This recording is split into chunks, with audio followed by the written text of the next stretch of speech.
In today's video, I'm going to teach you how to add Calendly to your website as pop-up text. We'll walk through this step by step, so by the end you'll have a clickable piece of text on your site that opens your Calendly scheduler in a clean, professional pop-up. This is perfect if you want visitors to book a meeting without leaving your page. First, open Calendly and go to your scheduling page. This is where all your event types or meeting types are listed, like intro call or consultation. Make sure you're on the correct account and that the event you want people to book is already set up and active. If you don't see any events here, you'll need to create one first before you can embed it. Next, find the specific event type you want to add to your website.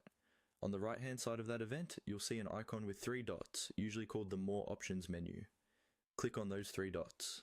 This menu gives you additional settings and sharing options for that particular event.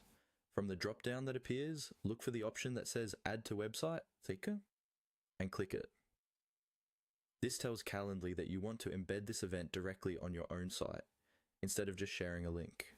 A new window or panel will open with several embedding styles. In this new panel, you'll see multiple ways to add Calendly to your site, such as inline embed, pop-up widget, and pop-up text. For this tutorial, select pop-up text. This option lets you show a simple text link on your website, and when someone clicks that text, your Calendly booking page opens in a pop-up overlay. It keeps your page clean and avoids taking users to a separate tab. Once you click pop-up text, follow the on-screen prompts carefully. Calendly will usually let you customize the text that appears on your site, such as schedule a call or book a meeting.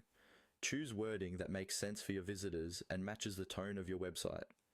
You may also see options to adjust basic appearance settings or behavior, like whether the pop-up should appear when the text is clicked.